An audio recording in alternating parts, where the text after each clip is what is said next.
Hello, everybody, and welcome to episode 2 of Testimony Tuesdays with Alicia Nichelle. Guys, I am still overwhelmed from episode 1, how much support you guys poured into myself in this podcast. It was amazing. Like I said to everyone, it was nothing but God who got me through that video and, guided those words to help someone else. And the amount of people that reached out to me, just saying how much I've helped them, the amount of people that just reached out to me just to say congratulations or I'm so proud of you for, sharing that. I can't even, I can't even, get the words together to express how just how full my heart is from that first episode. So thank you guys so much. As you can see from the title of this video, we are talking about something that is very serious and swept under the rug sometimes in our communities. That is a part of my testimony.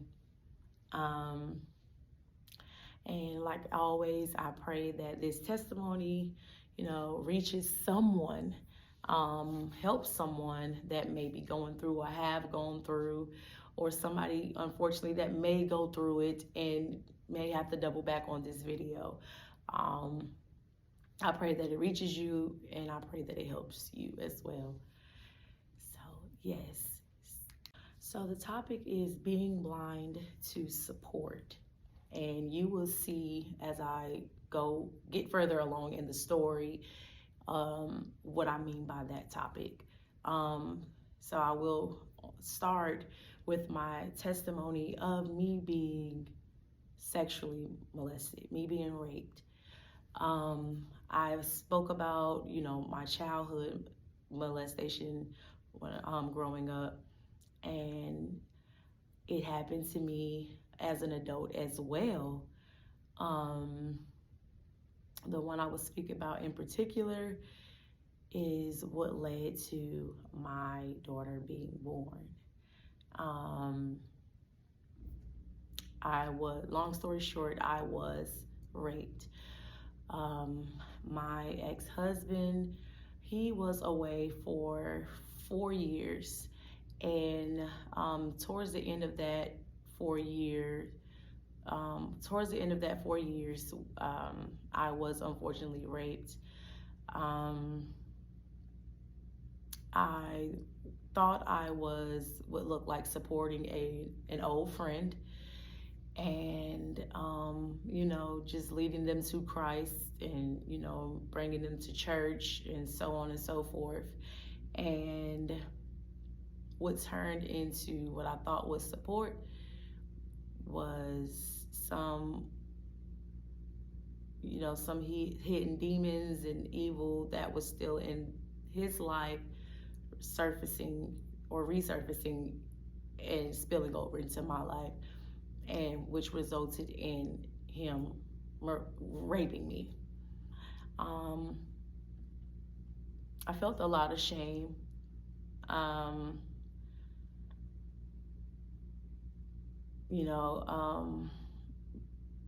It was really hard. I didn't initially press charges.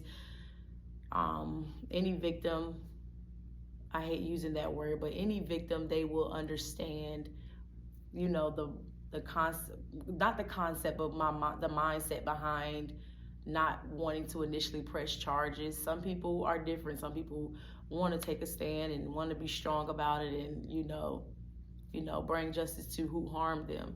And some people on the other end, depending on whatever the circumstance may be, don't initially go out and press those charges.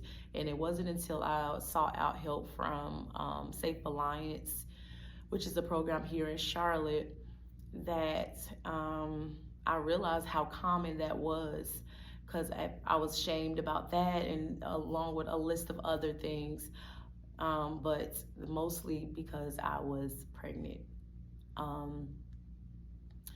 And I had to find try to find joy in carrying a child, number one, that was not by my husband. Um, and just that came from that particular situation. Um,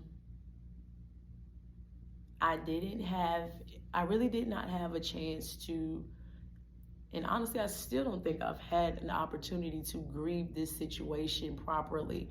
I have, you know, been prayed over and spoken into in regards to this situation numerous times, but I haven't personally been able to grieve this situation when I needed to, because I found myself retelling this story over and over and over and over and over and over again.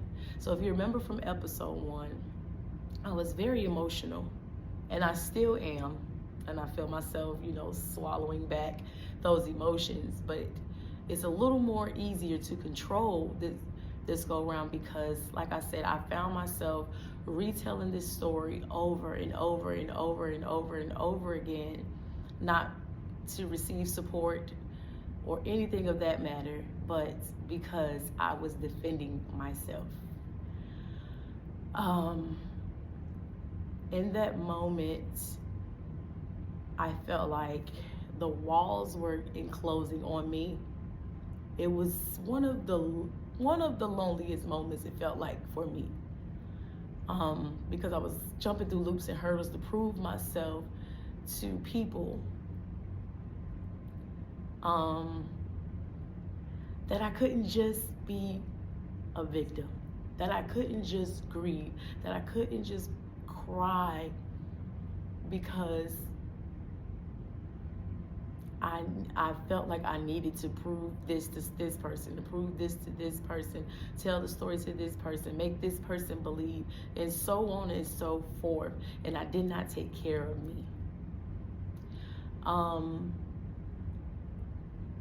And I say all of that to say what looked like, and I can see this now, what looked like a lonely moment for me was in fact not a lonely moment.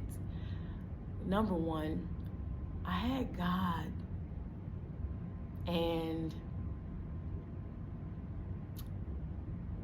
me being human, me being led through in my emotions in that moment, did not see the bigger picture, did not know that I had God there to bring me through. Well, I knew, but I didn't seek after him in that moment.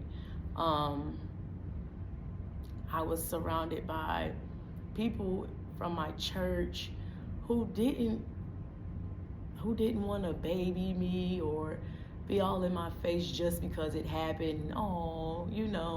But they were genuinely trying to pray over me. Genuinely, well, not trying to, but genuinely praying over me, genuinely speaking into me, and speaking into and over me, genuinely just being there for me. And I was just so numb, or it just, like so oblivious to all of that support that I had, that I completely forgot. I was so oblivious to that support that I had because I was so focused on the support that I did not have. And I think in a lot of situations, we blow up situations. We say we're lonely. We say we don't have X, Y, and Z. And I get that feeling. Trust me, I get that feeling that you could have inside, that feeling of loneliness. And it's so easy to go there. But I want to encourage everyone to not let any situation, no matter how small or how big, it can be as big as my testimony. Don't allow that situation to swallow you up to the point where you feel like the walls are closing in and you have no support. I know how it feels to want the support from certain people, the people you expect the support from. But I encourage you to pray even when it's too hard, to remember, as I said in episode 1, you have God. He's always there. He is always there. And he's going to send someone or some people to pour into you, but you just have to allow it. You have to welcome it. You have to be open to it. And then also, I'm going to continue to stress, allow yourself to grieve these situations properly. To women who have been raped, I encourage you to use your voice to encourage other women or men, to encourage other people, because they may not feel like they can speak out or they have that voice. You can. You just don't know who you may be helping. Even if you're still going through, you never know who you may be helping. I was doing some research online, and I came upon a story of a woman who was raped in the Bible by the name of Tamar in 2 Samuel. So it dates back. There are stories in the Bible. There are not just stories, but there are just messages in the Bible that can encourage you. There are people that can encourage you if you allow it. So I pray today that you open your heart to someone, if not someone, God, and allow him to fill every empty space in your heart, to fill those wounds, because I know it hurts. It still hurts me. But you have the choice to decide if you will allow your testimony, your story, this situation, this obstacle. You decide if you allow it to overtake you and keep you in a dark space. You guys, I love you so much. I pray that this encourage anyone. I do want to say that if you ever need to just talk to me personally, you can reach me at the social media that's listed down below in my description, as well as the email that's listed down below in my description. You can feel free to share your testimony with me. You can talk to me. You can give me feedback. You can even post in the comment section. You can post on my social media. Whatever you feel comfortable doing, please do not hesitate to do so, you guys. And just again, thank you for all the love. Thank you for all the support, you guys. I pray once again that this encouraged someone.